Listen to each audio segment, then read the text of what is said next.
Bonsoir à tous et bienvenue sur notre émission Risk Intel Media en partenariat avec Serenity by XMCO. Je m'appelle Yasmine Douedi, fondatrice de Risk Intel Media et aujourd'hui nous allons parler d'une thématique, celle de la cyberguerre, les entreprises sur le front ou victimes collatérales. Nous allons commencer par présenter notre panel. Je commence par David Le Carpentier. Bonsoir, David Le Carpentier. Je suis RSSI de GRTgaz, opérateur de transport d'énergie en France. J'ai une vingtaine d'années d'expérience dans l'IT pour les grands groupes français. Passionné depuis cybersécurité depuis les années 90 et en fonction depuis 5 ans dans ce domaine-là. Merci. Charlène Grell. Oui, bonjour à tous. Je suis Charlène Grell, responsable CTI chez XMCO. Et dans ce cadre-là, j'interviens sur les différentes thématiques en lien avec l'analyse des attaquants, les menaces cyber notamment. Et j'ai un petit peu moins d'expérience quand même que David. Et je suis dans la cybersécurité depuis un petit peu moins de temps, mais voilà, je suis également issue d'une formation en intelligence économique, ce qui me permet aussi de compléter un petit peu du coup, mon panel de compétences. Merci. Arnaud Garrigue. Bonsoir, merci. Je suis le président et cofondateur de Breachhunt, qui est une société qui est spécialisée dans la prévention des attaques hybrides, donc les attaques qui ont à la fois un volet technique et informationnel. Le ransomware, c'est un exemple. Il n'y a pas que celui-là, tout ce qui est hack and leak également. Moi, ça fait 12 ans que je suis dans la cyber, c'est juste pour mettre un chiffre, voilà, pour s'exposer un peu. J'ai fait une partie de ma carrière dans le privé, l'autre partie dans le public, ce qui donne du coup une vision croisée assez intéressante. Et puis un petit peu comme toi, j'ai un parcours atypique entre la technique, j'ai un diplôme d'ingé, mais pas que. J'ai fait aussi des sciences politiques, des choses pour élargir un petit peu la vision. Voilà. Merci. Grégoire Marois. Oui, bonsoir. Donc Grégoire Marois, je suis de l'état-major de la marine. Je suis officier de marine depuis maintenant près de 25 ans. Et après avoir servi à bord des bateaux, les frégates de la marine, je suis maintenant RSSI de la marine à l'état-major. Donc je m'occupe de la gestion de risque, construire le château fort et s'assurer que nous sommes bien défendus. Parfait, merci beaucoup d'être venu ce soir sur notre plateau. Aujourd'hui, donc, nous allons parler d'une thématique qui est extrêmement importante, celle de la cyberguerre. Donc, on a pu voir récemment que plusieurs cyberattaques ont été mises en place, notamment auprès de Thales, qui est une entreprise française stratégique, également Continental, qui est une entreprise allemande ô combien stratégique. Les deux cas étaient faits par le même groupement, donc russophone, le groupement Lockbit. Est-ce que Charlène, vous pouvez nous expliquer exactement comment cette cyberattaque s'est déroulée et puis surtout quel était le mode operandi ? Oui, effectivement, ce qui est intéressant et ce qu'il faut rappeler, je pense, dans ces deux attaques, c'est le profil du groupe, donc le groupe Lockbit, comme on l'appelle. Donc c'est un groupe qui s'est développé du coup sur tout ce qui était opérations liées à des ransomware, donc dont l'idée est de finalement tout simplement aller dans un système d'information, dans un réseau, et puis chiffrer les données et puis demander une rançon. Globalement, c'est l'idée du ransomware. Ce qui est intéressant avec Lockbit, c'est qu'aujourd'hui, c'est vraiment l'un des groupes les plus actifs. Sur l'année 2022, à lui seul, il représente la quasi-moitié des attaques qui ont eu lieu. Il en revendique un certain nombre également. Donc on est sur un groupe vraiment très actif, extrêmement bien organisé et qui a l'habitude d'opérer ce type d'attaque. Ce qu'il faut noter aussi sur cette attaque de Thales et de Continental, donc on est sur deux entreprises, comme tu l'as dit Yasmine, qui sont très stratégiques. Et Thales avait également été attaqué par ce même groupe au début de l'année 2022, ce qui s'était soldé par un relatif échec puisque les données qui avaient finalement fuité n'avaient pas été vraiment critiques selon Thales. Mais il est important aussi de noter tout de même que ces attaques vont vraiment parfois avoir une incidence également sur l'image de l'entreprise et pas uniquement sur un aspect technique. Mais quand Thales ou Continental sont attaqués, même si derrière, c'est pas une attaque forcément qui va représenter un gros danger pour l'entreprise dans quelque chose d'immédiat, il y a quand même quelque chose sur du plus long terme qui peut être assez grave et assez critique pour eux. Merci. Arnaud Garrigue, j'imagine que vous en avez également entendu parler de ces attaques. Qu'est-ce que vous en avez pensé ? Alors, ce qui est intéressant aujourd'hui, c'est que ces groupes, effectivement, ils sont organisés dans un écosystème qui est avant tout à vocation économique. Donc l'idée, c'est de faire de l'argent avec le moins de temps, le moins d'efforts possible. Ce qui fait qu'on observe quelque chose qui est récurrent chez eux, c'est des motifs d'action. On va réutiliser des outils, on va réutiliser des techniques, des méthodes. Dans le jargon, on parle de TTP, technique, tactique, procédure, effectivement des choses qui reviennent. Et l'observation de ces méthodes sont autant de sources d'informations pour... Enfin, on espère ceux qui seront attaqués, mais qui ne seront pas vraiment des victimes. Et ça, c'est un peu le point important. On va retrouver de manière générale le même type d'outils, le même type d'action, le même type de chemin. Quand on réfléchit en chemin d'attaque, justement, qu'on peut représenter sous une forme de graphe, donc on part d'un début, on va à la fin et on passe par différents points et différentes étapes, on se rend compte qu'il y a beaucoup de similarités déjà entre ces groupes. Et puis, dans le cadre des attaques d'un même groupe, on va retrouver des choses. Et ça, c'est vraiment le point clé, à mon sens, pour les entreprises. Et puis les gens qui les accompagnent bien évidemment, d'être capable de prendre cette connaissance et de la transformer en un peu principe actif, si je puis dire, pour la défense. Je vais balancer la phrase comme ça, ce sera fait, on aurait pu en parler. Vous connaissez, les attaquants pensent en graphe, les défenseurs pensent en liste. Bon, mais ce serait bien que grâce au graphe, on arrive à faire des listes un peu plus efficaces. Vraiment, c'est l'idée de cette étude de Logbit, par exemple, et c'est ce que peut nous donner, en tous les cas, une telle démarche. Voilà. Merci beaucoup, Grégoire Marois. Juste pour réagir, parce que en fait, à ma connaissance, enfin, j'ai pas d'informations particulières sur ces attaques, hein, mais à ma connaissance, le groupe Thales a démenti cette attaque et a dit effectivement que c'était un de leurs prestataires étrangers qui avait été victime d'un vol de données, donc c'est pas forcément une attaque. Et en fait, ma réflexion, c'est surtout de dire que euh, ce type d'attaque, on a beaucoup de mal à faire une attribution. D'ailleurs, il n'y a pas eu d'attribution officielle de cette attaque qui reprend les modes opératoires de Logbit tel qu'il a été documenté. Et en fait, dans le cyberespace, c'est quand même très facile de se faire passer pour quelqu'un d'autre, que on est dans une période de tension géopolitique qui peut être exploitée justement par des cybercriminels, ce cyberbanditisme qui peut justement profiter de cette occasion.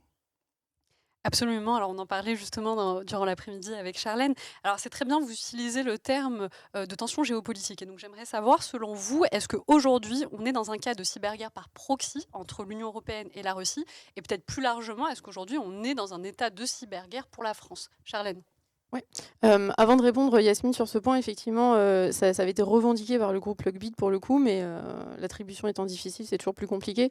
Et il s'agissait d'une fuite de données qui concernait vraisemblablement un prestataire, ou en tout cas c'était effectivement extérieur, donc sans intrusion, sur le cas précis de celle de novembre. Ouais. Du coup, pour répondre plutôt sur la partie... est-ce qu'on est face à effectivement cette cyberguerre, on va dire, entre la Russie et l'Occident? Dans le cadre de Logbit, je trouve ça assez délicat de le dire, pour le coup, pour rejoindre ce qui était dit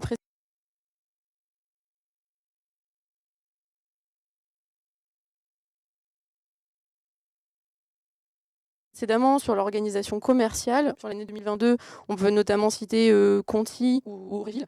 Ces groupes-là, pour le coup, typiquement, se sont positionnés, alors notamment dans le cas de Conti, se sont positionnés pro-russes au moment du déclenchement de la guerre en Ukraine, par exemple. Ce qui n'a pas été le cas de Logbit, qui, eux, pour le coup, ont fait un communiqué qui allait plutôt à l'inverse en disant « Nous, on est complètement apolitique, globalement, c'est juste du business. Voilà. Nous, on est là pour faire de l'argent et c'est juste du business. » Donc, dans le cas de Logbit, c'est plutôt compliqué de dire que finalement, cette attaque-là peut être utilisée de cette manière-là et pour ces raisons-là. En revanche, ce qu'il faut quand même noter, c'est que pour le cas de Thales précisément, Logbit a notamment publié tout un tas d'informations, de communiqués, et a également été contacté des entreprises clientes de Thales en leur disant « Regardez, cette entreprise, elle travaille dans la cybersécurité, les standards de sécurité et de confidentialité ne sont pas forcément respectés, donc attention, etc. » Donc il y a aussi une volonté sans doute de ce groupe-là, et peut-être derrière effectivement d'un État où, voilà, après c'est toujours délicat de le savoir. Mais en tout cas, ce qui est sûr, c'est que l'État russe profite de la déstabilisation qu'engendre ce type d'attaque. Après, sur le lien entre les deux, c'est plus délicat à identifier. Il n'y a que le cas potentiellement de Conti, avec tout un tas de fuites d'informations qui ont eu lieu sur les derniers mois, où dans ces fuites d'informations, on a pu constater qu'effectivement, il était probable qu'il y ait de fortes proximités. Mais voilà, c'est toujours délicat de l'attribuer, pour le coup. Et donc, est-ce que nous sommes en cyberguerre? Alors, Moi, je dirais qu'on est dans une cyberguerre froide, peut-être, je ne sais pas. En tout cas, qui se déclenche de plus en plus. On était peut-être sur une cyberguerre froide sur le début de l'année 2022, et là, je pense qu'avec toute la montée des tensions, on est peut-être dans quelque chose d'encore plus important. Ouais, c'est compliqué. Enfin, moi, personnellement, je trouve que c'est assez compliqué. Et si on prend le cas de Logbit, c'est encore plus délicat. En revanche, effectivement, la guerre en Ukraine a un petit peu polarisé toute cette tension et a obligé finalement ces groupes-là. Conti, il y a eu Conti pour les pro-Russie, il y a eu Anonymous par exemple pour plutôt pro-occidental, il y a eu les Against the West qui portent pour le coup bien leur nom et qui étaient plutôt pro-russes aussi. Donc on peut se le dire, mais en même temps, lorsqu'il y a des attaques de grande envergure qui vont être typiquement Colonial Pipeline ou des choses comme ça qui vont avoir une incidence directe sur les infrastructures du pays, vitales, on a plutôt eu tendance à constater que même la Russie, pour le coup, intervenait cette fois-ci et ne laissait pas ces choses se faire. Dans l'état actuel des choses, avec la difficulté qu'on a avec les tensions actuelles et du coup les dommages collatéraux que ça peut engendrer, est-ce que la Russie, aujourd'hui, si un deuxième Colonial Pipeline arrivait, est-ce qu'elle réagirait de la même manière et qu'elle permettrait l'arrestation de certaines personnes de ces groupes ? La question se pose. Donc peut-être qu'on est dans une pré-cyberguerre froide, même si je mets beaucoup de... Le terme est bien choisi. Voilà. Au vu du contexte. Et vous, Grégoire Marois, est-ce que vous avez une idée ? Est-ce qu'on est en cyberguerre pour la France, ou même dans ce cas-là, celui entre l'Union européenne et la Russie ? J'ai pas forcément d'idée, juste dire qu'il faut faire attention aux mots.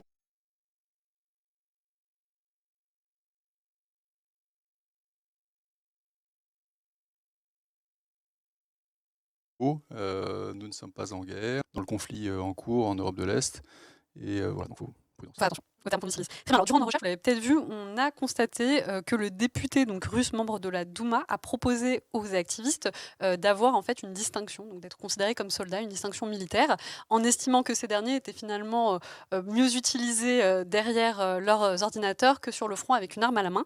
Ce qui nous a un petit peu mené à poser la question suivante. Est-ce que vous pensez qu'aujourd'hui, c'est quelque chose qu'on pourrait appliquer notamment à la France ou qu'il est préférable, quelque part, de maintenir les rapports qu'on peut avoir entre le secteur privé et public et de retrouver finalement nos compétences auprès du secteur privé. Je commence par Charlène. Je pense que sur ça, effectivement, c'est assez important qu'on puisse s'appuyer sur toutes ces compétences. Après, effectivement, ce qu'on peut aussi se dire, peut-être que demain, si on a effectivement quelque chose qui se déclenche de plus grande envergure et qu'on est réellement confronté à un vrai conflit encore plus délicat que ce qu'on peut voir aujourd'hui, avec des tensions encore plus exacerbées et des affrontements peut-être plus directs entre pays. On peut aussi se poser la question de se dire est-ce qu'on serait un petit peu comme l'a fait la Russie ? Est-ce que nous, en tant qu'experts en cybersécurité, on serait peut-être aussi amenés à travailler ? Est-ce qu'on serait peut-être choisi, on va dire, pour travailler dans ces choses-là et peut-être... Oui, finalement, appelé quelque part au fond. Ouais. Tout à fait. On ne sait pas ce qui pourrait se passer. Effectivement, bon, ce n'est pas le cas aujourd'hui, pour le coup, mais on peut se poser la question si demain, on a des conflits peut-être un petit peu plus sérieux, bien sûr. Et vous, David Le Carpentier, vous en pensez quoi ? Je rejoins ce qui a été dit. Il faut être très prudent sur les termes. La guerre, il y a des termes qui définissent un acte de guerre. Il y a des auteurs. Et en général, on parle d'État envers un autre.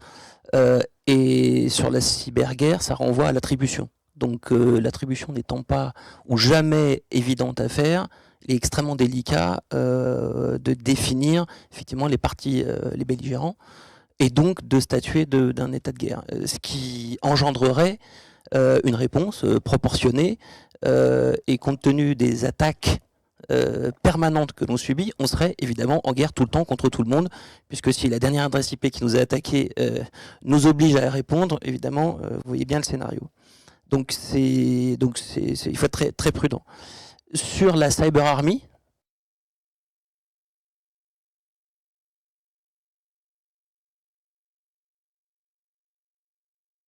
qu'a appelé de ses répondre non, surtout pas. On a un cadre, on s'inscrit dans un cadre légal, il faut s'y conformer. Un cadre international reconnu, il faut s'y conformer. Ça, c'est le postulat de base.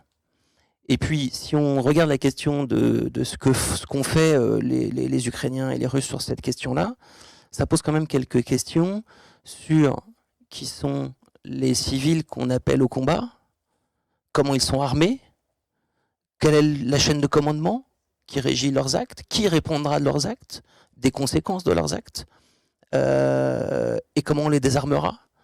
Donc ça soulève quand même un certain nombre de questions que, évidemment, la conjoncture, la précipitation, elle n'appelle aucune réponse.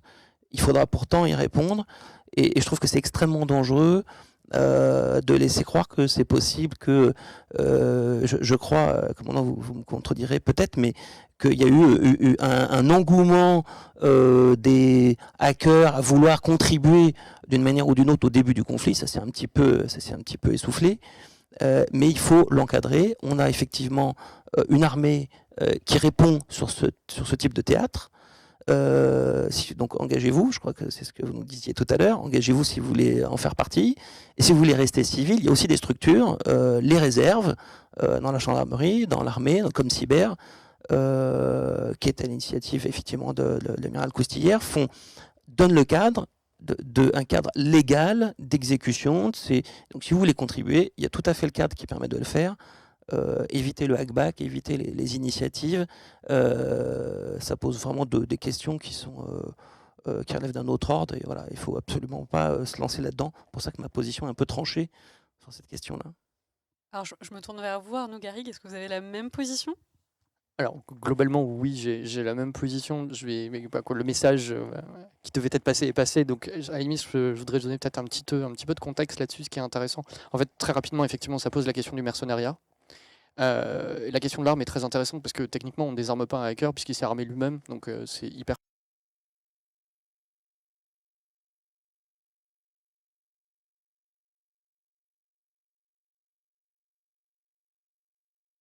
compliqué. Et si on se pose la question chinoise, américaine, etc. Si on observe, par exemple, même aux États-Unis ou même en Israël, les rapports entre les services qui sont chargés de pratiquer des actions offensives dans le domaine cyber, est-ce que vraiment on peut dire qu'ils ont toujours été satisfaits de leur intrication avec le système public, leur système public-privé? Je ne suis pas sûr. De mémoire, Snowden est un prestataire. La fuite Shadow Broker, à laquelle on doit notamment WannaCry, et donc le début de la crise des ransomware, il y a des raisons de penser qu'elle puisse être liée à des prestataires. On n'évoquerait même pas Pegasus parce que c'est assez évident. Donc en fait, assez rapidement, la question se pose de qui doit garder le primat de l'opération, de la décision, de l'action. Et je pense que chez nous, on a un cadre. On n'est pas les seuls. Hein, on a un cadre qui est très très clair. Et ça, donc c'est l'entité publique. Et ensuite, effectivement, il existe tout un environnement privé qui lui doit, fleurir, grandir, et pour délivrer aussi le maximum de ses capacités. Mais effectivement, il faut bien distinguer l'opérationnel du capacitaire. Ça, c'est super important. Il y a un acteur qui a étudié ça et qui en parle dès 2017, qui s'appelle The Grug, qui est un observateur de longue haleine, en particulier des services de renseignement, et qui parle très très bien de ce phénomène. Il évoque, je crois, le terme du contractor pourri ou rotten contractor pour expliquer ce phénomène de bascule, effectivement, typiquement de la NSA et des équipes offensives de la NSA vers le privé, avec des effets complètement pervers sur justement les capacités. Je pense qu'il faut être très très prudent. Je pense qu'on n'a pas de problème de vocation en France. On n'a peut-être pas assez de gens dans la cyber, ça c'est un truc, mais on n'a clairement pas un problème de vocation. Il faut simplement que le système puisse créer quelque part un cercle vertueux où on fait aussi quelque part incuber des talents qui vont peut-être commencer dans le privé, passer dans le public, revenir dans le privé. Il ne faut surtout pas les opposer. Ça, ce serait le drame absolu. Et je pense qu'il ne faut pas laisser croire qu'il y a des choses effectivement qui peuvent se faire dans un cadre qui est un cadre effectivement du droit public ou de l'action de l'État, qui puisse se faire dans le privé. Donc voilà, je rejoins ce message de prudence avec un petit peu de contexte sur ce qui s'est fait ailleurs, qui à mon avis devrait plutôt nous inciter justement à faire les choses à notre manière et pas vraiment s'inspirer des autres. Voilà. Merci. Alors tout à l'heure, Charlène, vous l'expliquiez, aujourd'hui notre regard est tourné vers le conflit qui existe entre l'Ukraine et la Russie, et donc forcément on en parle beaucoup. Cependant, est-ce qu'il existe aujourd'hui d'autres lignes de fracture qui pourraient mener à des escarmouches cyber-conflictuelles dommageables pour nos entreprises? David Le Carpentier ? Oui, c'est vrai que l'actualité nous a ramenés à l'Europe de l'Est. Avant cela, on savait très bien que des conflits économiques, les frégates par exemple, donc, qui renvoient à du renseignement ou à de la lutte économique, et on sait que certains pays sont extrêmement bien dotés et actifs sur ce domaine-là. je regarde là plutôt vers l'ouest. Il y a aussi des motivations idéologiques, voire terroristes pour les plus extrêmes, et qui créent des fractures et qui sont peut-être certaines motivations qui se cachent derrière des actions d'attaquants il est extrêmement difficile de décoder. Il y a de l'influence, de l'ingérence, de la propagande, et tout ça, on a du mal à discerner dans une attaque ou dans une action si la motivation elle est pécuniaire ou idéologique. Voilà. Donc des lignes de fracture, il y en a beaucoup. Il est parfois un peu angélique. Les journalistes ont cette tendance-là à vouloir faire du blanc, du noir, le gentil, le méchant. Ben non, c'est beaucoup plus complexe que ça. Les choses sont. Il y a des niveaux, il y a des effets de bande, il y a des intérêts communs qui font que les choses sont plus compliquées que ça. Et je pense qu'il faut le garder en tête pour pouvoir essayer de décoder la situation. Donc oui, des lignes de fracture, il y en a beaucoup. Il faut les identifier. Donc je dis souvent, il faut avoir une vue 360 sur nos menaces et éviter de se focaliser que sur le sens du vent, on va dire. Arnaud ? Merci. Je rebondis sur le 360. C'est un terme qu'on aime bien, donc pardonnez-moi de rebondir ainsi, d'en profiter. Nous, on parle pas mal d'attaques hybrides. En fait, et c'est ça qui est intéressant, c'est que, à mon sens, aujourd'hui, l'industrie reste un peu focalisée sur des thématiques très techniques, par exemple, ou on va avoir un spectre, l'intelligence économique, à l'autre côté, par exemple, les gens qui font du test d'intrusion, des actions très techniques. C'est très difficile de réussir à combiner les deux. Et pourtant, il faut trouver des nouveaux modèles quelque part. Il faut être capable, effectivement, de travailler sur cette logique d'attaque hybride, qui sont finalement seulement les révélateurs de ces lignes de fracture. L'attaquant là va où c'est facile, un peu comme l'eau qui coule, ça va là où le chemin est le plus facile. Ça ne veut pas dire qu'effectivement il n'y ait pas ils ne sont pas quelque part, non pas forcément dirigés, mais un petit peu orientés ou guidés d'une certaine manière. Et effectivement bien comprendre que eux n'ont pas de limite dans la combinaison des moyens. L'hybridation, c'est la combinaison des moyens. C'est de dire effectivement, je fais une attaque ransomware pour cacher un autre truc, ou je fais une attaque ransomware pour, en fait, avec un effet de bande, pour encore une fois réutiliser ce terme-là, arriver derrière à un objectif final qui n'était pas devinable au début. Donc il faut avoir la profondeur il faut avoir la profondeur de vue. Et pour ça, il faut avoir effectivement les gens qui sont en position de décision dans les structures, qui à la fois ont les bons outils et la formation et l'expérience qui va bien. Mais c'est un vrai sujet, la capacité à anticiper ces attaques hybrides et ne pas rester sur un prisme ou purement technique ou purement analytique de haut niveau. C'est un vrai sujet pour les organisations aujourd'hui, à mon sens en tous les cas. Merci beaucoup. Alors, tout à l'heure, nous avions fait une liste de groupements de hackers. Donc, quelque part, nous savons qui sont les voleurs sans les connaître totalement, mais qui sont exactement les receleurs, et surtout en mettant de côté les demandes de rançon. Quel profil les pirates retirent-ils à voler des données, David Le Carpentier ? Ils optimisent leur fonds de commerce. Ils travaillent à améliorer l'efficacité de leurs attaques, à en préparer de nouvelles, à avoir une pertinence de plus en plus, on va dire, grande voilà, dans la profitabilité de leurs opérations, voire à échafauder des scénarios de plus en plus complexes en ingénierie sociale avec des croisements de données. Effectivement, nous, on s'interdit des croisements d'informations. Hein, on a un cadre qui nous y interdit. Le hacker s'en fiche complètement. S'il est capable d'utiliser une information médicale sur une maladie pour arriver à vous extorquer ça, pour anticiper votre rendez-vous, enfin, voilà, on peut imaginer tout ce qu'on veut. Ils n'auront aucun scrupule. Ils le feront, surtout si ça rapporte. Donc avoir de la donnée, c'est comme les GAFAM. Ils ont compris que la donnée, c'était du business. Donc, d'ailleurs, on voit bien sur le dark web, on va nous-mêmes regarder ce qui s'y passe. Et pourquoi on se vend des données dessus ? Parce que c'est le fonds de commerce. Avoir des millions d'adresses mail, des logins, login mot de passe en clair, ça décuple l'impact de leurs attaques. Donc, c'est leur fonds de commerce. Et ils l'enrichissent, ils capitalisent, ils se leur vendent, voilà, ils commercent autour de la donnée. C'est une partie importante de leur technicité, avoir un bon niveau de données, et évidemment la technicité, l'attaque, des techniques d'attaque, etc. mais l'information, à la base, elle est extrêmement importante. Merci. Arnaud Garrigue, qui sont donc ces receleurs? Alors, ce qui est intéressant, c'est que c'est vraiment c'est une économie complète. C'est vraiment un écosystème complet. Donc, il y a vraiment je vais mettre un peu d'anglicisme. Il y a un peu le hacker low life, le gars qui est au fond de pas de son garage, mais de sa chambre et qui, pardonnez-moi encore pour l'anglicisme, son besoin à lui, c'est d'avoir de la street creds. C'était trop connu par ses pairs. Donc, lui, il va faire le tour du monde et récupérer les données qui valent rien. Hein. Franchement, des fois, ça vaut rien. Il y a des gars sur les forums, ils envoient de la donnée ou ils prêtent à disposition la donnée juste pour gagner en réputation. Donc, la réputation est clé.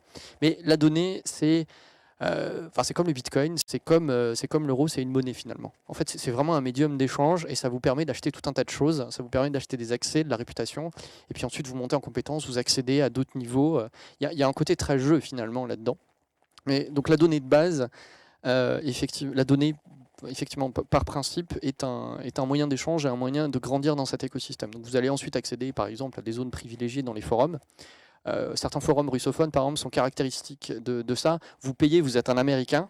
Donc on voit le mec avec la valise de cash qui arrive, qui la pose et qui accède et qui donc est connu comme tel et un peu méprisé. Et puis vous avez les autres qui ont gagné leur réputation. Donc encore une fois, la donnée, voilà. Vous avez tout un écosystème aujourd'hui qui s'appuie sur la donnée et qui facilite sa revente. Vous avez aussi des tiers de confiance, parce que on est quand même entre criminels, donc la confiance par principe c'est compliqué. Donc comment vous faites pour vendre un criminel? Vous prenez un troisième criminel qui est un peu moins criminel que les autres et qui va faire un peu cette logique de tiers de confiance. Il va vérifier que la donnée est conforme, le paiement est conforme et ensuite transférer. C'est quand même ultra important parce que sinon il n'y a pas d'achat de revente. Enfin, vous allez pouvoir derrière accéder à par exemple des channels Telegram. Tout n'est pas sur Tor, tout n'est pas effectivement. Il y a énormément d'accès privé sur ces éléments-là. Et ça permet du coup de grandir, éventuellement d'être recruté par exemple un grand ransomware ou de participer à cette grande communauté, à ce grand écosystème. On va retrouver parallèlement aussi des choses qui existaient avant, donc tout ce qui est cardeur, donc les reventes de cartes, les ventes d'éléments de moyens de paiement. La fraude aujourd'hui prend une dimension et est connectée à la dimension cyber ou à la cybercriminalité de manière générale, de manière de plus en plus importante. Les schémas de fraude seront vraiment entre les deux. Ça, c'est assez intéressant également. Et puis, ensuite, je pense que le dernier élément plus intéressant, c'est la tendance un peu, on en discutait tout à l'heure, c'est ces fameux revendeurs d'accès initiaux qui sont de mémoire à l'origine du Hack-Uber. Donc, on vend du login mot de passe très très opérationnel, donc quelque chose qui permet d'accéder à une boîte mail qui a déjà été compromise. On vend du cookie aussi, ce qui permet de contourner par exemple de l'authentification multiple de FA, MFA. C'est typiquement de mémoire ce qui s'est passé pour Uber. Et donc on est vraiment sur un acteur qui est peut-être un peu plus récent, mais qui est très très important parce que les défenses aussi se renforcent. On met de la MFA, donc il faut trouver un système pour contourner la MFA. Le phishing, il y a un niveau de succès qui n'est pas forcément toujours celui attendu. Il n'y a pas forcément de trucs à exploiter sur une surface d'attaque externe, donc il faut trouver un moyen, c'est celui-là. Donc ça c'est un peu le panorama très très rapide. Et c'est assez intéressant à observer, et c'est vraiment un écosystème complet. C'est ça qu'il faut avoir en tête. C'est une économie souterraine complète qui est complètement transnationale par principe. Merci. J'ai entendu un mot tout à l'heure de votre côté, gamification. On est finalement dans la gamification de la criminalité. Oui, parce que ça fait partie de la culture du milieu, tout à fait. Il y a ce côté effectivement gamification. Dans les années 90, effectivement, la crédibilité, l'image était extrêmement importante. Les fondamentaux sont là. Après, je pense que depuis quelques années, 4-5 ans, on assiste à une professionnalisation où c'est beaucoup moins le sujet.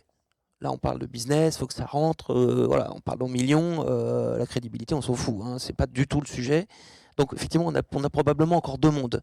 Hein, on a probablement encore deux mondes.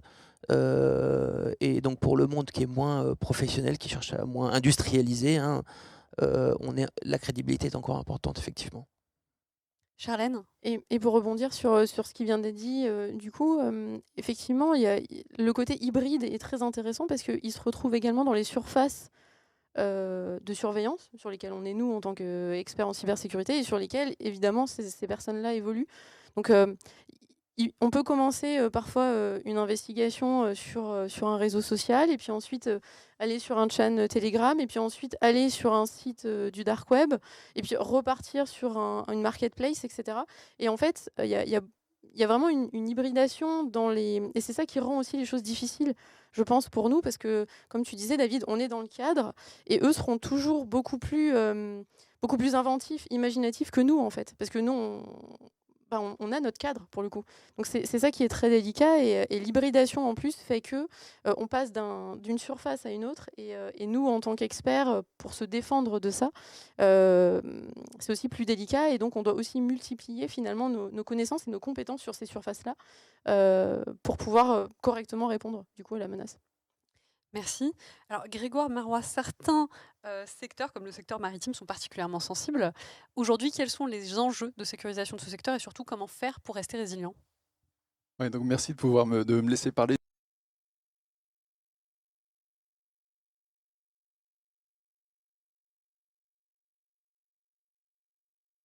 de me donner la parole sur c'est un secteur qui est très stratégique pour notre économie, pour nos territoires également. Donc on parle de quoi? On parle des armateurs, on parle des ports, on parle de finalement toute la partie, tout ce pan de l'économie qui travaille voilà, pour la mer. En France, c'est un chiffre d'affaires de 83 milliards d'euros, plus de 300 000 emplois, donc c'est quelque chose de très stratégique. Et c'est un secteur qui est également très vulnérable dans notre contexte de compétition stratégique, notre compétition économique, et puis voilà, qui est soumis également donc, aux crises géopolitiques.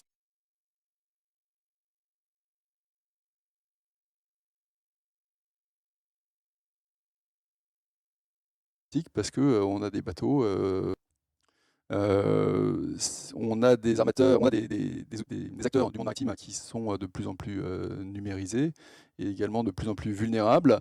On a eu un petit électrochoc en 2017 lorsque l'armateur Maersk a perdu la main sur son réseau pendant 15 jours, avec une catastrophe. Pendant 15 jours, 80% des opérations devaient être faites manuellement. Ils ont perdu plusieurs millions de dollars. Et donc, cette prise de conscience, elle est arrivée finalement jusqu'aux autorités françaises. Et puis, on a mis en place une stratégie nationale de cybersécurité maritime.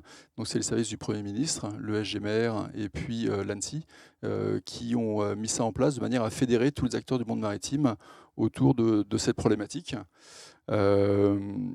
L'idée, c'était quoi? C'était de rassembler les acteurs économiques maritimes autour d'un forum où on parle cybersécurité, où on échange les bonnes pratiques, et puis de créer un CERT maritime qui a pu bénéficier donc, de la structure d'incubateurs des CERT de l'ANSSI.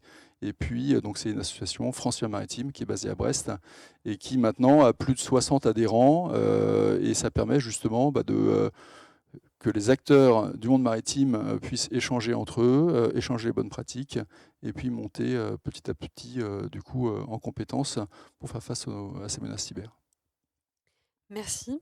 Alors, pour la prochaine question, on va imaginer le pire. Imaginer la pire des situations, on va admettre que nous rentrons dans une tension géopolitique qui va conduire à une cyberguerre. Comment une entreprise peut-elle déterminer si elle est susceptible d'être une victime collatérale? Comment et pourquoi devrait-elle se sentir concernée? Je commence par vous, Charlène. Alors, la première chose, je pense, c'est que finalement, il y a aujourd'hui énormément d'entreprises qui sont déjà finalement victimes, sans pour autant être ciblées.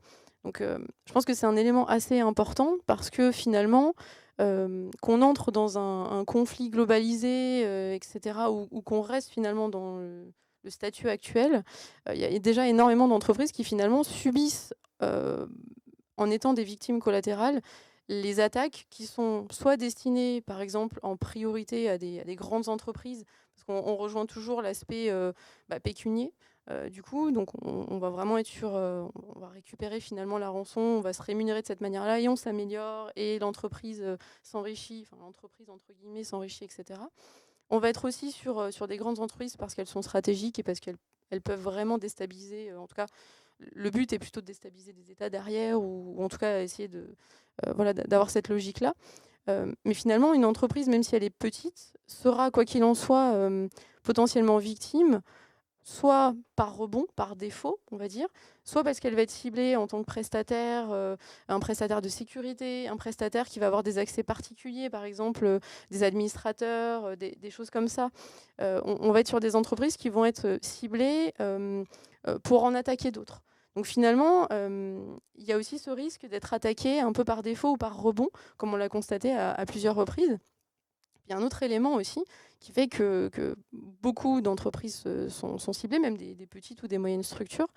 C'est aussi lié finalement au type d'attaque. On a des attaques qui sont issues de social engineering, de phishing, d'accès revendus sur le dark web, etc.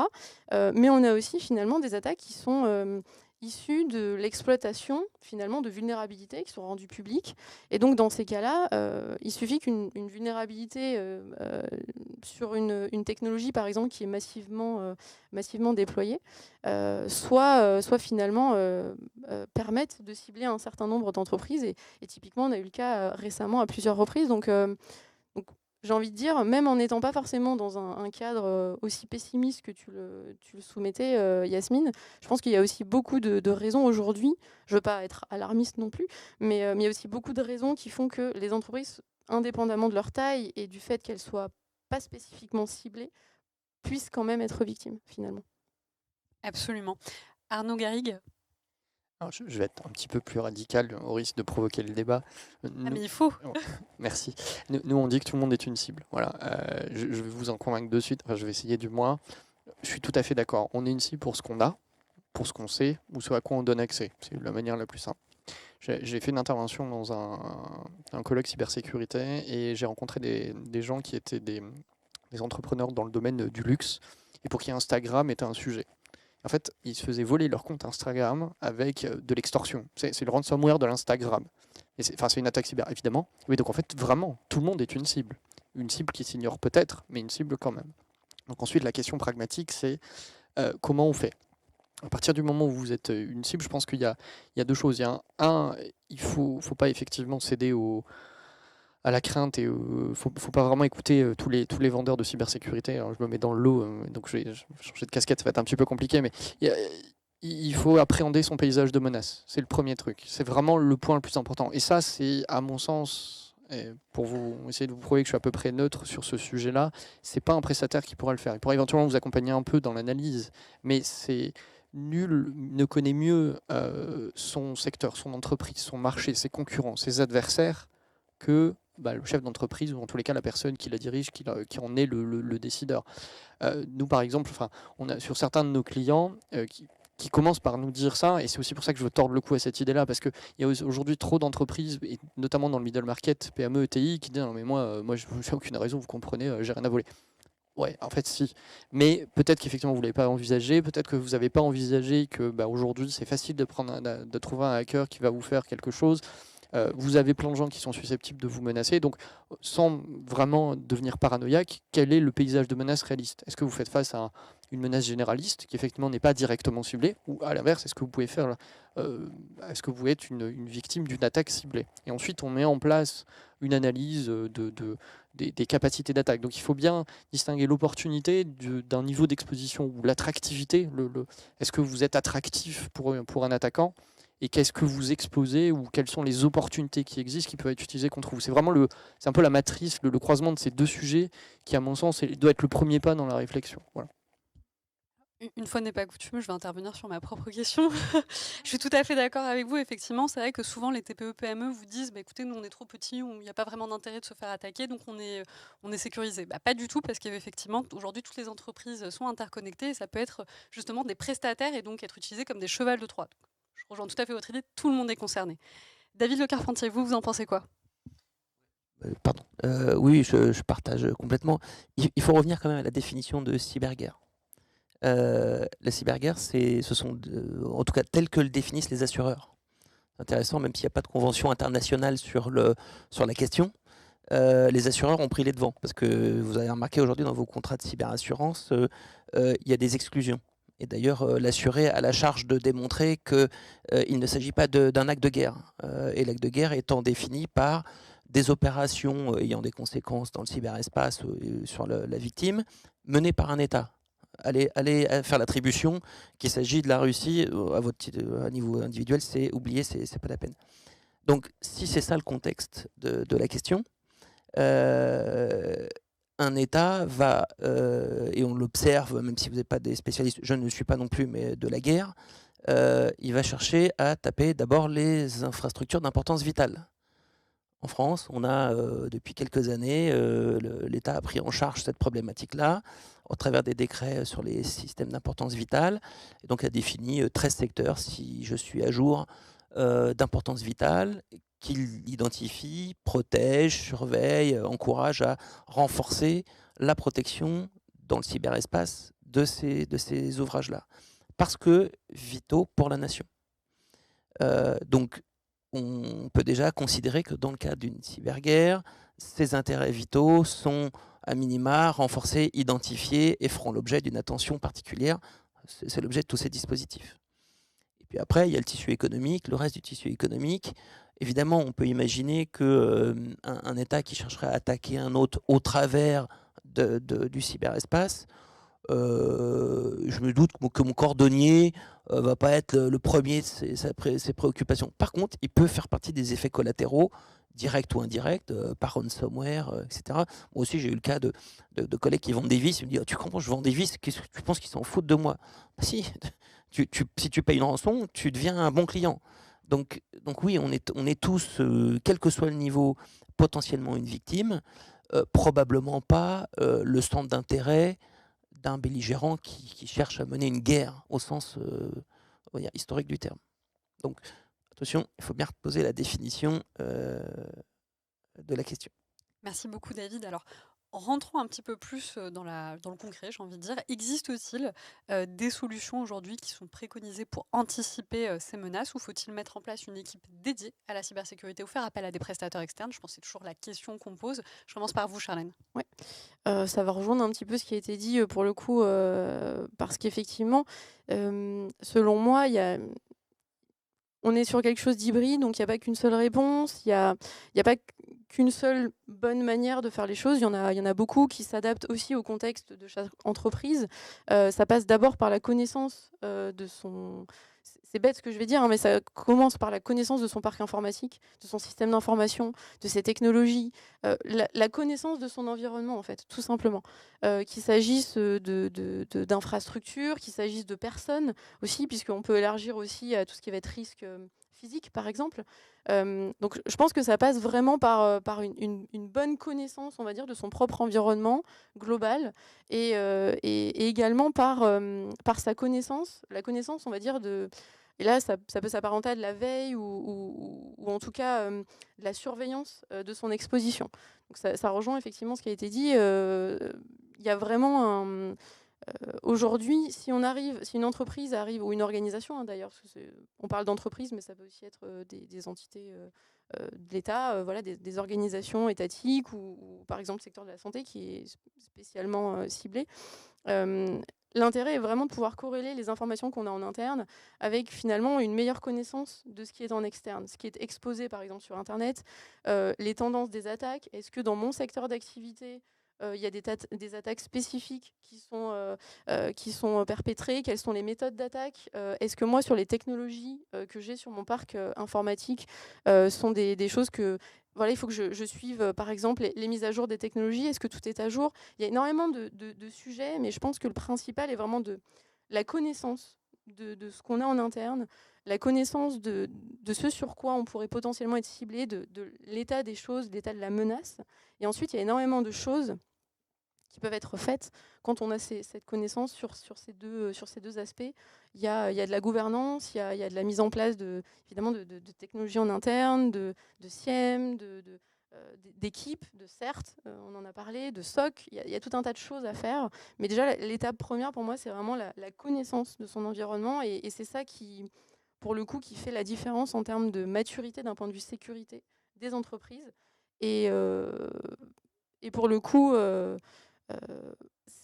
on n'est pas forcément sur un niveau de maturité le plus élevé pour les entreprises qui sont les plus grandes. On peut avoir très bien des entreprises qui sont sur un niveau intermédiaire, des ETI par exemple, qui vont avoir un niveau de sécurité et très mature parce qu'elles auront justement pris les choses en main et qui évidemment seront moins ciblées. Arnaud Garrigue. Merci. Je suis tout à fait d'accord. Il y a une question intéressante, c'est effectivement qu'est-ce qu'on garde en interne, qu'est-ce qu'on met en externe. La ligne de division aujourd'hui, à mon sens, c'est celle de la compétence. Il y a un vrai sujet sur il n'y a pas assez de gens compétents en cyber ou au niveau d'expérience attendu. Alors on continue, effectivement, il y a de plus en plus de formations donc à apporter des jeunes, si je puis dire, sur le marché du travail, mais ils n'ont pas encore toute l'expérience qu'il vaut, le niveau technique qui s'acquiert dans le temps, etc. Donc, mais il n'empêche, l'expertise, effectivement, peut-être que c'est quelque chose qu'on peut mettre à l'extérieur, que ce soit par des outils ou par des experts. Par contre, il y a un truc qu'on ne pourra jamais mettre à l'extérieur, c'est qu'à un moment donné, la responsabilité de son système, elle incombe à une chaîne de responsabilité qui part d'un patron, d'un PDG, d'un dirigeant, d'une dirigeante, jusqu'à son bras armé en matière de cybersécurité, qui sont les CISO, les RSSI. Pour moi, il est garant en fait du bon fonctionnement des systèmes. Et en fait, là, je pense qu'il y a quelque chose qui est peut-être un petit peu parfois mis de côté. Il y a un petit hype technique dans la cyber en ce moment. Donc, on a des très beaux produits, des trucs qui brillent, c'est super. Nous, quand on voit chez nos clients, on voit des super produits sur des infrastructures. Vous avez des milliers de vulnérabilités critiques. Et je parle que de critiques. Il y a des trucs qui sont connus, exploités. Comment on arrive à ça ? Justement parce que aujourd'hui, le côté produit absorbe en fait la capacité de travail des acteurs internes, la nécessité de gérer des produits, des prestats, le périmètre d'action est énorme, et au détriment en fait de leur capacité à arbitrer. Et ça, c'est très très dur aujourd'hui, par exemple.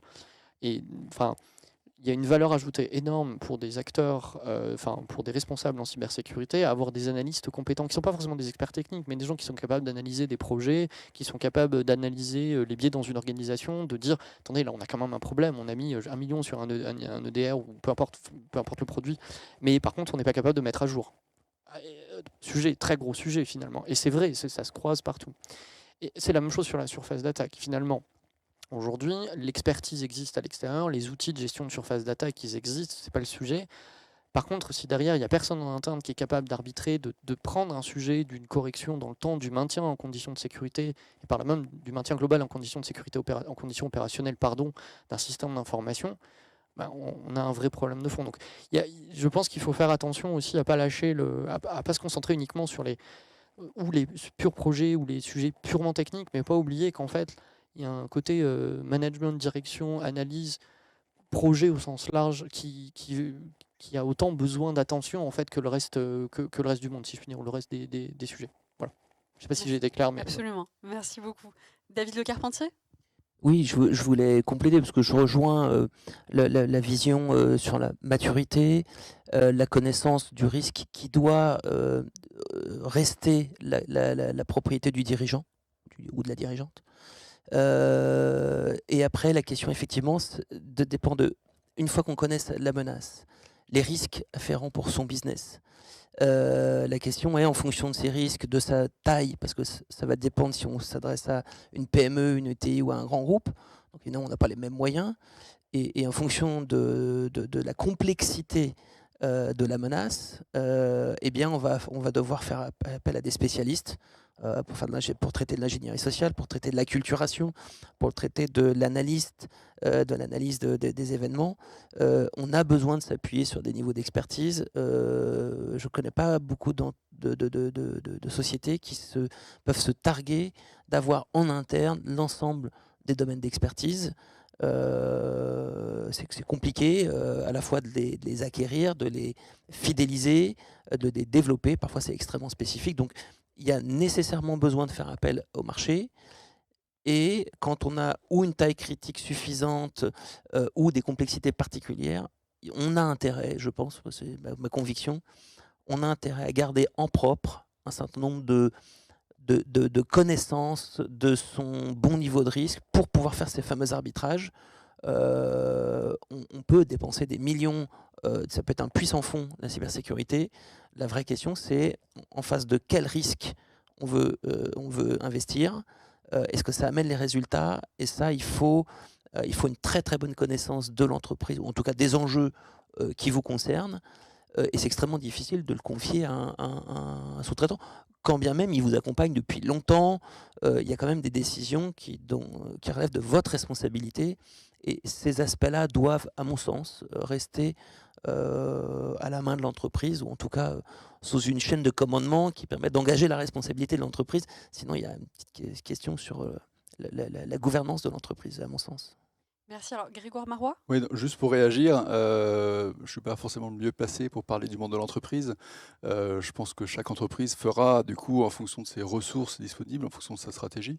Mais juste parce qu'on vient de souligner l'importance justement de la maîtrise du risque. Le management du risque, c'est une vraie discipline. Et puis, c'est juste une réflexion que j'avais comme ça.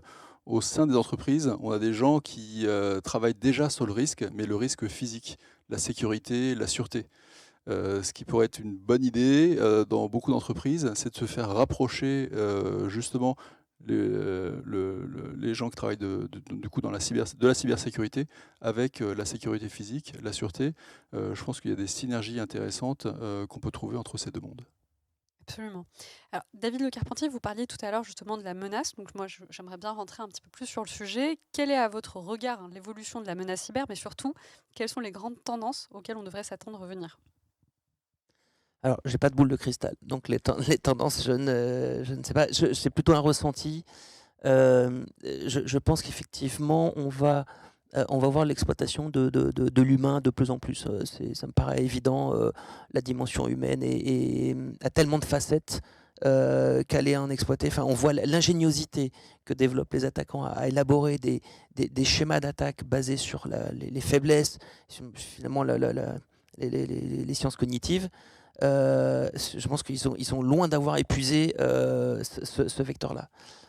Ça me semble être quelque chose qui va continuer à être exploité largement, et toute l'amas de données qu'ils accumulent ne fera que leur faciliter la tâche.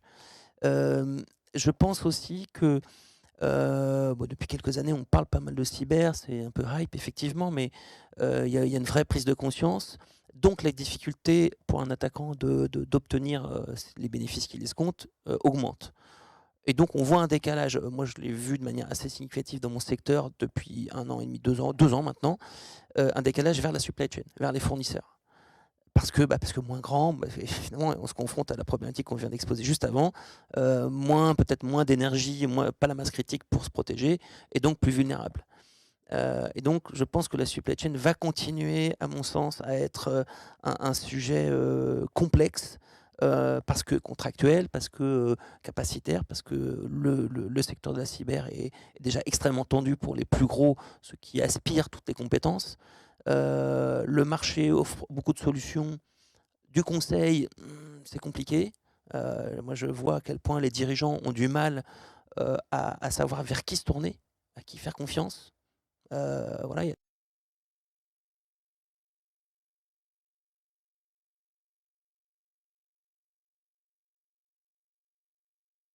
donc il y a des labels, c'est cybermalveillance.gouv.fr qui propose une labellisation expert cyber, j'avais peur de dire une bêtise, c'est ça, qui peut être une piste pour les plus petits, pour savoir vers qui avoir réellement un conseil sérieux. On connaît plein de sociétés qui sont appuyées sur les dires de leurs fournisseurs d'imprimantes ou de PC qui leur expliquent ce que c'est la cyber. Non, c'est un peu plus compliqué que ça si on veut vraiment protéger les intérêts d'une entreprise. Donc supply chain, à mon avis, va rester un sujet complexe.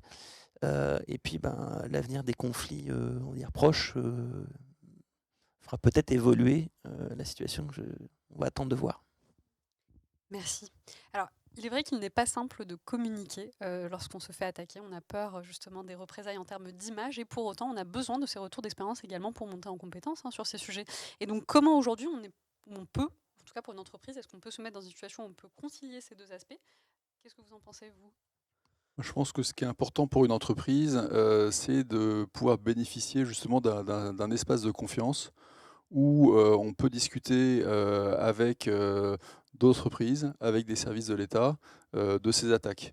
En fait, je pense qu'il y a rien de plus compliqué pour une entreprise de communiquer sur les attaques subies, parce que voilà, il en va de la réputation de l'entreprise.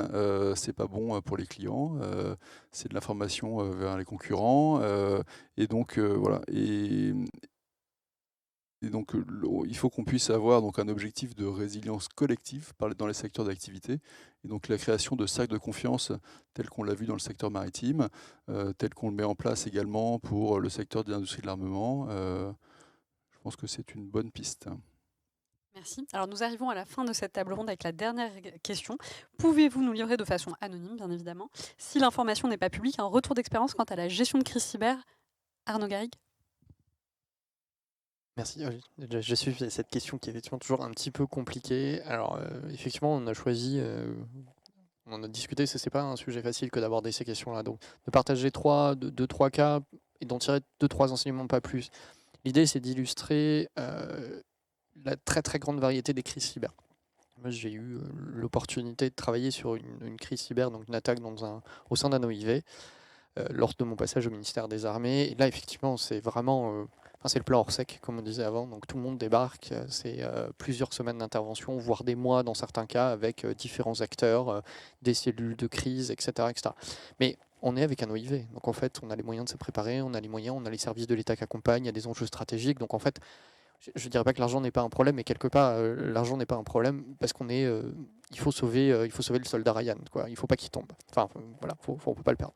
À l'inverse, à l'opposé du spectre, nous on a vécu, et c'était notre tout premier client, une start-up qui avait déjà un certain nombre d'employés, un certain chiffre d'affaires, etc. Des levées de fonds à venir et des cas vraiment particuliers. Et on s'est rendu compte qu'en fait, dans le cercle des dirigeants, il y avait une personne de confiance qui piratait les emails. Gros souci. Mais est-ce que c'est une attaque cyber? Bien sûr que c'est une attaque cyber. Vous avez une personne de confiance, c'est de la menace interne. On n'est pas sur du ransomware, sur un truc russophone. Non. Mais c'est terrible. Parce que vous avez quelqu'un de confiance qui, dans le cadre d'une levée de fonds qui est un moment stratégique, et ça c'est clairement un point de pivot pour une start-up, qui est en train de se faire voler ses secrets, qui n'a plus aucune autonomie de décision. On revient à ce qu'on disait tout à l'heure, maîtrise du risque, autonomie de décision, c'est quand même majeur.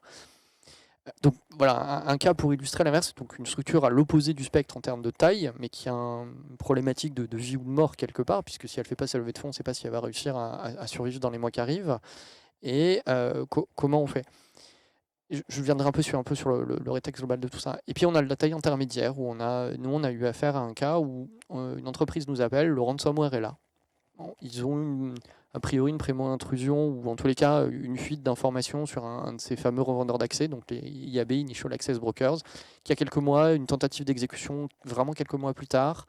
Et en fait, pour des raisons de coûts de contrainte, il leur est impossible de rebâtir un système, comme l'ANSSI le conseille souvent, etc. Bah oui, tout le monde n'a pas les moyens de rebâtir un système, ou de faire vivre deux systèmes ensemble, ou d'avoir des... C'est une contrainte. Comment on fait? Il y a beaucoup de débrouilles. Enfin, très clairement, quand on est des acteurs qui sont pas dans le cas des OIV ou des acteurs vraiment institutionnels, il y a beaucoup de débrouilles, il y a beaucoup d'efforts. C'est souvent, et c'est ce qui ressort en fait, c'est les efforts intenses qui sont mis en place. Et dans les cas, par exemple, je crois que c'est le RSSI de la ville de Marseille qui avait fait un magnifique retour sur la crise qu'il avait vécue, qui avait donné énormément d'informations à tout le monde. Et donc, moi, je dirais qu'il y a deux points clés. Le premier, c'est qu'effectivement, il faut trouver des gens et des cercles dans lesquels il faut échanger. Parce que l'information sur ce sujet, elle ne sort pas, en fait. Et c'est un petit peu comme dans plein d'autres domaines économiques où l'information, en fait, le secret fait la valeur. Là, justement, c'est l'inverse. Le secret fait le problème. Donc, il faut sortir de ça et trouver des cercles de conscience. Il y en a beaucoup, il y en a plusieurs, il ne faut pas hésiter à y aller. En parler entre dirigeants. Vous avez aussi des cercles de dirigeants qui sont dédiés uniquement à l'échange à ce niveau-là. Ça peut être un élément à porter. Et l'autre, à mon avis, le second point, c'est de se dire ça va vous arriver. Qu'est-ce que je peux faire? Quel est vraiment le minimum que je peux faire? Est-ce que par exemple, parfois ça consiste tout simplement à avoir un téléphone de secours avec une SIM de secours, un ordinateur de secours, un truc où on sait qu'on pourra communiquer de manière sécurisée. Parfois c'est le recours à un prestataire. Mais se dire, ok, à un moment donné, je m'arrête 5 minutes et j'imagine que ça, le truc le plus important pour moi, il n'existe plus, il n'est plus accessible, il a été compromis ou quelqu'un d'autre le sait. Et vraiment partir un peu dans ce scénario-là, parce que voilà, l'impact, si on ne le fait pas, peut être vraiment très fort. Donc on peut être accompagné, mais prenez le temps d'y penser. Voilà, c'est vraiment le meilleur conseil, juste un petit peu en se disant quel est le minimum vital pour rester en vie quelque part. Voilà. David Le Carpentier? Oui, je rejoins sur le dernier point, l'anticipation, c'est vital Il faut se poser des questions quand c'est pas la crise. Je voulais compléter. Je trouve que sur la question de la facilité de communiquer, ça a évolué malgré tout. Je reviens un tout petit peu sur la question d'avant, mais très rapidement. Ça a évolué. C'est moins honteux aujourd'hui d'être une victime. D'ailleurs, on se déclare comme étant victime et plus attaqué, hein. On n'a plus été mauvais en défense, on a été victime. Et aujourd'hui, je pense qu'il n'y a pas un RSSI qui s'aventurerait à dire qu'il ne sera pas attaqué. On sait tous que les vulnérabilités sont permanentes, il y a les zéro day, etc. Donc c'est pas un signe de mauvaise hygiène en cybersécurité, pas du tout. Donc ça, je pense que c'est quand même communément admis. Et donc sur la question de la manière de communiquer, moi je voudrais citer Norsk Hydro, vous vous rappelez peut-être, il y a 2020 je crois.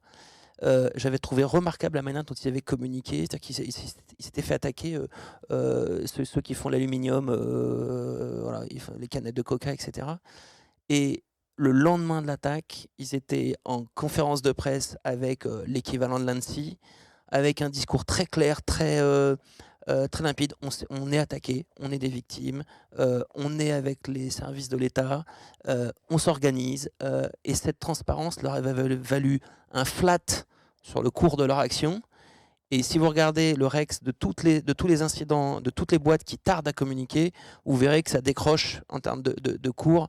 Et donc c'est bien un marqueur que communiquer est nécessaire, évidemment en préservant le secret des opérations.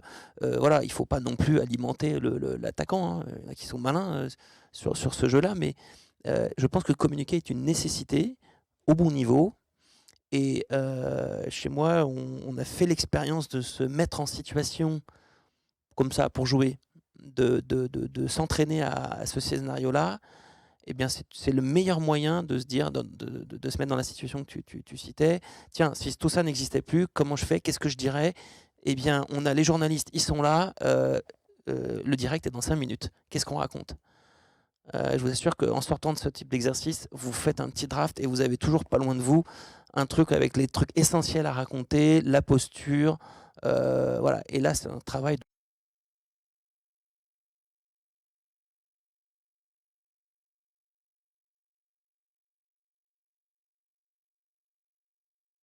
de communication dans l'entreprise qui doit engager la direction. Et ce qui arrive dans le cyber arrivera très vite dans le physique. N'imaginez pas que le RSSI qui va être concerné. Très vite, ça va être un problème business. Très vite, ça va être un problème humain. Qu'est-ce qu'on fait de milliers de personnes? On leur dit de rester chez eux, pas chez eux. Donc le sujet va devenir très vite transversal. Donc il faut pouvoir en parler. Finalement, le risque cyber est un risque pluridisciplinaire. Oui, il est systémique, il est holistique. On utilise souvent ce terme-là dans notre jargon. Effectivement, il concerne tout le monde. Et c'est pour ça que ça relève de la responsabilité du dirigeant de s'assurer que tout ça est organisé. Merci. Charlène? Oui, effectivement, cette partie-là est assez intéressante et pour le coup, je pense qu'on est aussi sur quelque chose qui sera peut-être aussi un petit peu amené à évoluer. Mais pour le coup, je rejoins assez ce que disait David. Et je pense que sur tout ce qui est gestion de crise, il y a vraiment un intérêt à inclure les différentes équipes dès le début, alors de se préparer, ça, effectivement, au moment où tu l'as dit, j'étais en train de me dire anticiper, préparer, effectivement, c'est nécessaire pour toute gestion de crise, effectivement, et pas se retrouver devant le fait accompli. Et vraiment, l'intérêt, pour le coup, moi, j'ai pu le constater au travers de différentes choses que j'ai pu faire avec des clients. Le fait d'inclure dès le début la direction communication, le fait d'inclure toutes les personnes qui peuvent être amenées vraiment à s'investir sur le sujet et à intervenir tout au long de la gestion de la crise, la rapidité de la communication est primordiale. Et donc, si on inclut ces personnes-là a posteriori ou en cours, etc., on perd automatiquement en rapidité et en pertinence dans le contenu aussi de la communication qu'on va donner. Donc c'est inclure tout le monde dès le début et se préparer, évidemment, je pense que c'est les deux éléments primordiaux. Merci beaucoup. On arrive à la fin de cette table ronde. Il est temps de donner la parole à notre public. Plusieurs questions ont été posées. Je vais me permettre de vous les poser.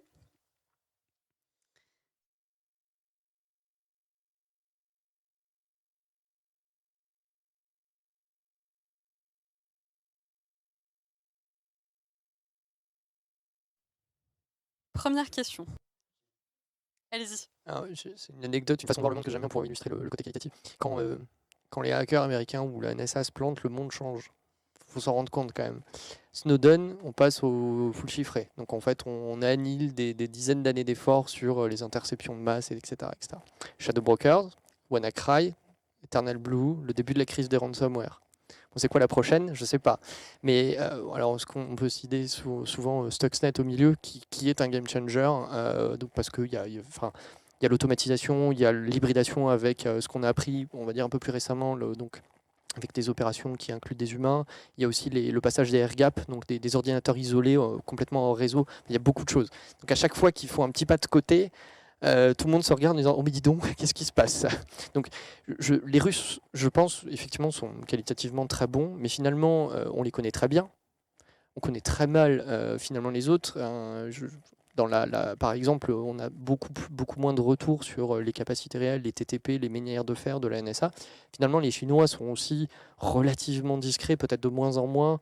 Il y a d'excellents travaux de l'IRSEM sur un sujet différent qui effectivement évoque le changement de posture de la Chine qui devient beaucoup plus agressive et qui dit c'est plus sympa d'être craint que d'être aimé aujourd'hui, donc pourquoi pas, allons-y.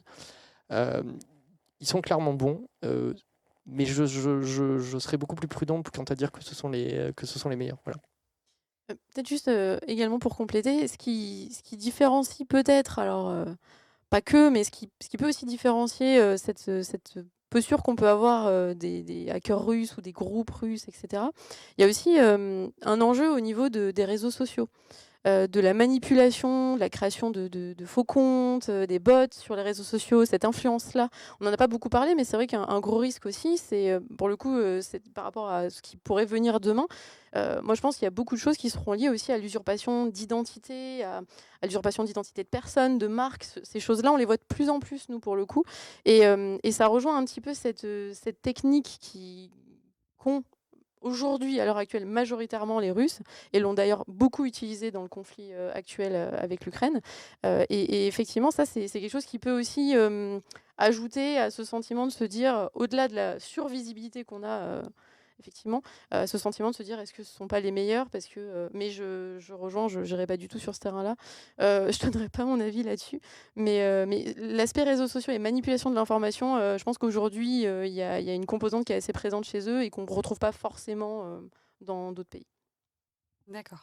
Alors une autre question qui reprend d'ailleurs finalement la conclusion que nous avons eue de cette table ronde. Un dirigeant est là pour diriger, il n'a souvent pas le recul suffisant pour connaître son niveau de risque et la plus-value qu'il y a à engager des moyens humains et financiers envers une menace non palpable. Pour lui, car tant que ce n'est pas un risque, le problème n'existe pas. Qu'en pensez-vous? Je tente. Alors, effectivement, il n'y a pas de plus-value. C'est du risque évité. Je ne connais pas, je n'ai pas identifié, ou je suis preneur en tout cas, de plus-value particulière sur les actions de cybersécurité. On évite du risque. Donc, s'il cherche une plus-value à gérer du risque, ou alors il est assureur, mais c'est pas le même sujet. Donc, effectivement, il faut qu'il ait conscience du risque. Alors, effectivement, il va peut-être faire appel à des prestataires qui vont lui expliquer comment on approche la question et comment on structure la démarche. Mais il va chercher à éviter du risque. Donc, il faut qu'il soit éclairé sur ce sujet-là. Et s'il cherche à faire de la plus-value, moi je vois pas bien le sens de la question. Mais... On passe à la prochaine. Alors, une autre question, la cybersécurité des entreprises est-elle prise en compte à bras-le-corps au sein des cellules recherche et développement?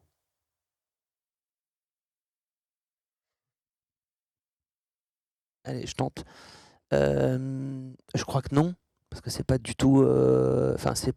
sur le life cycle des produits, c'est pas du tout l'objectif. On veut valider la business value d'un produit. Alors quand on est prudent et voire quand on a de l'expérience, je pense que Siemens, tu parlais de Stuxnet, eux ils ont compris la leçon, hein, donc maintenant ils intègrent la security by design très tôt, donc ils ont compris, hein, je crois que le patron avait dit plus jamais ça chez moi, donc ça, je pense que tout le monde est tatoué de plus jamais ça chez Siemens, donc eux ont compris, autant que je sache en tout cas.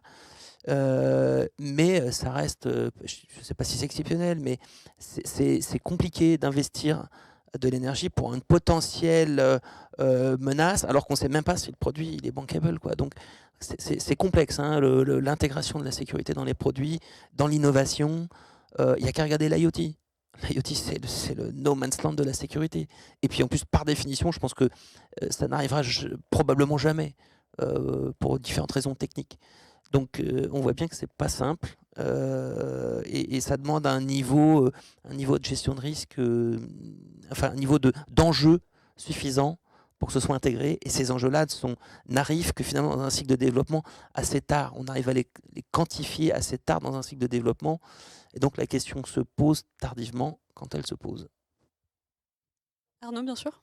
Je suis tout à fait d'accord. Je pense qu'après, ça dépend un peu des structures. Il y a des sociétés aujourd'hui qui produisent du logiciel sécurisé parce que c'est aussi leur business. Donc, c'est le cas particulier. Il y en a certains qui s'appuient là-dessus pour effectivement. Alors, je ne veux pas citer de nom, mais l'expérience dans des domaines régaliens, par exemple, leur donne une culture qui leur permet de développer des trucs plus sécurisés.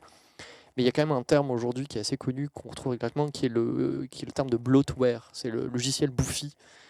Qui désigne cette espèce d'accumulation de couches logicielles plus ou moins maîtrisées. Ça se voit très bien quand on développe de l'application web ou autre d'ailleurs. Je ne suis pas très convaincu que tout le monde ait regardé toutes les couches des logiciels pour aller chercher toutes les vulnérabilités. Donc les pratiques de développement, effectivement, elles vont exactement dans le sens que tu décrivais. Et puis, clairement, en particulier si on est une start-up, le problème, c'est qu'on a tout un tas d'enjeux financiers, de développement, etc. Donc la sécurité, elle arrive à la fin. Et les quelques expériences que nous, on a avec des startups et des produits startups, c'est qu'effectivement, généralement, on n'a pas trop de mal à faire des trucs, quoi. C'est très compliqué, par contre, de trouver le bon modèle pour les aider. Ça, je suis assez d'accord. On invente un peu à chaque fois, quoi. Charlène. Et pour rebondir sur ce que tu viens de dire, effectivement, nous, le cas qu'on a aussi, c'est les startups, mais qui sont justement dans une culture vraiment cyber, sécurité, qui justement n'ont pas forcément besoin d'être convaincus, mais ça va uniquement être dans le cas d'un secteur d'activité qui va être particulièrement touché. Ça va être dans le secteur, par exemple, de la banque, de la finance, voilà, des secteurs très particuliers. Mais sinon, au-delà de ça, et ça rejoint un petit peu les deux questions, finalement celle-ci et la précédente, tant qu'on n'est pas attaqué, on se dit, bon, voilà, est-ce que c'est pertinent de le faire? Voilà. Je pense que s'il y a bien un message à faire passer peut-être aujourd'hui, c'est oui, c'est pertinent. C'est pertinent parce que ça coûtera beaucoup, beaucoup plus cher, sans doute, si c'est pas fait. Et puis le risque zéro n'existe pas. Alors, on a malheureusement ou heureusement beaucoup de questions. On en posera encore une dernière. Le modèle de fonctionnement de notre cybersécurité, ANSSI, SOC, CERT, RSSI, appui et encadrement étatique, est-il exportable, du moins au sein de l'Union européenne?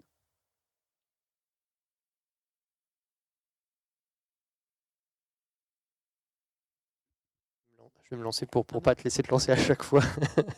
Je pense qu'il y a des très très bonnes choses à prendre. Il y a probablement des choses qui sont potentiellement améliorables. Il y a des choses qui ne rendent pas la vie de tous les entrepreneurs en cybersécurité facile. C'est au bénéfice de la sécurité et de l'exigence. Donc c'est très bien.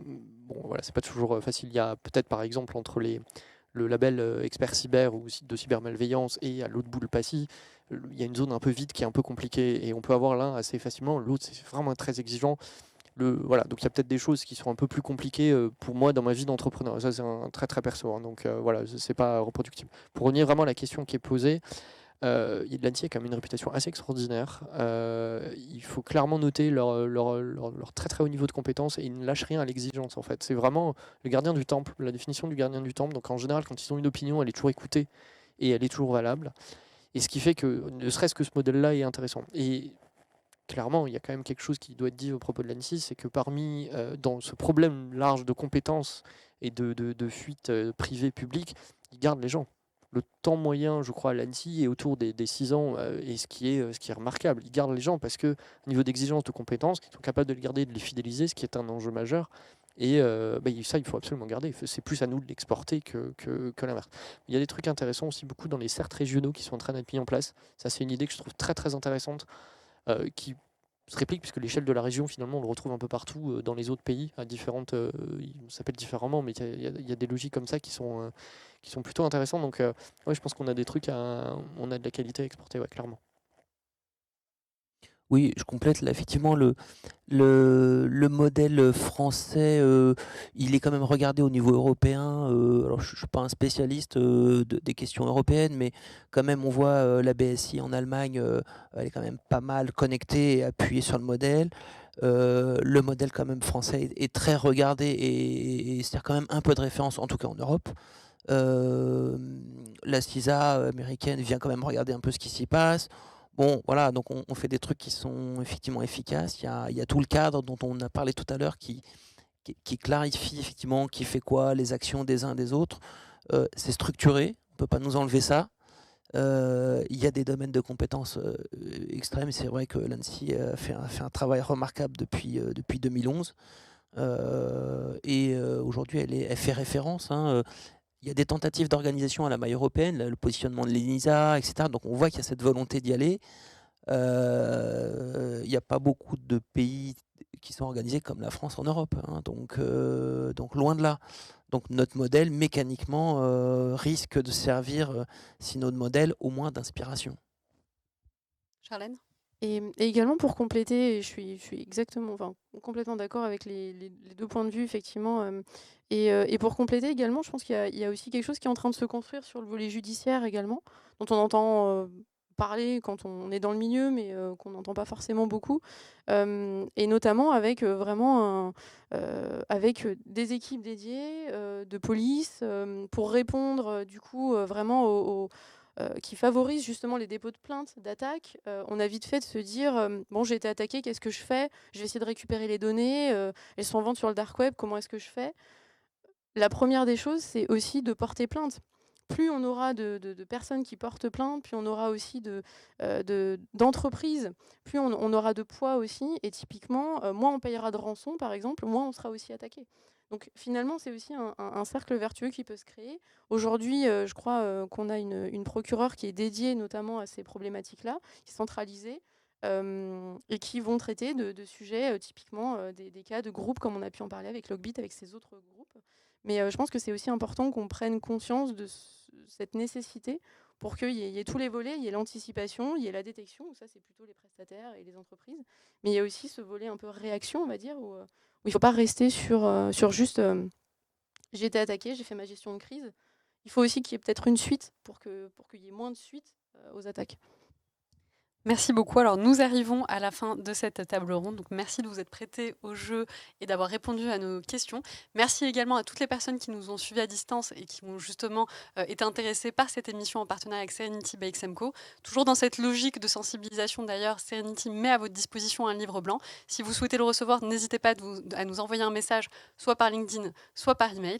Et puis, je vous dis à notre prochaine émission. Au revoir.